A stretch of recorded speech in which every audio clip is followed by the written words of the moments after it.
Yeah.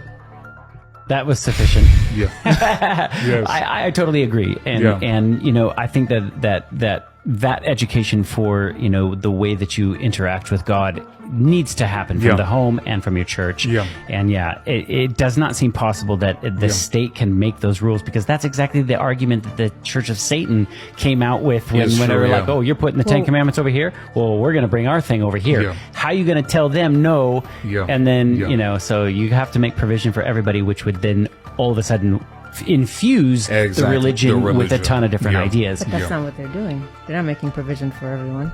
They're kicking Christianity out. And then neutrality in this context doesn't exist. It doesn't work.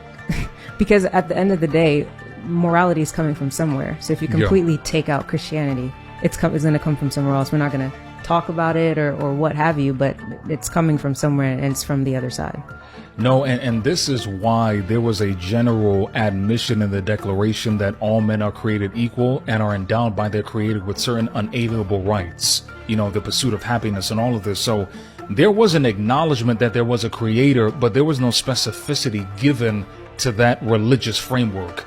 The problem comes is where in a secular state, a specificity is given to the acknowledgement of who that Creator is, what's his name, how you should follow him, and all of that. And so would you say it's equally as unconstitutional to say take it out completely? Wouldn't it be at the discretion of the school or even the teacher? Well, if you're talking about specifics, again, if you're talking about, you know, Christianity or Islam or Hinduism or whatever the case may be, that's wrong from a constitutional standpoint. If you just want to talk about, you know, general morality and a, you know, search after truth and, you know, philosophy and true philosophy and all of that, that's proper. Like, for instance, the Bible should be studied in certain aspects in public school because of its literary genius. Like, for instance, there are many secularists who talk about just the poetic mastery of the book of Isaiah. So it's not even being looked at from a religious standpoint, but just the moral upliftment from a literary standpoint that it gives. Again, you don't even have to force, you know, the obligation of the Bible, but just studying it from, you know, that standpoint would be very beneficial, as studying certain things from, you know, Plato or, you know, Aristotle or Socrates or Muslim writings and stuff like that. Yeah. If that makes sense. No, I agree. Yeah. And I agree with what you said in terms of the responsibility of the church.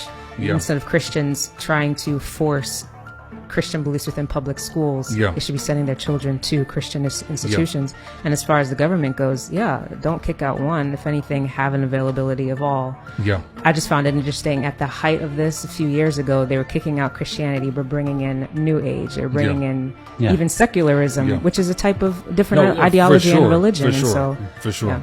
Because, go ahead, I'm sorry. Yoga, all that. You know what I mean? Those are religions, and people don't look at that. It is. So it just shows the hypocrisy a lot of times that happens. So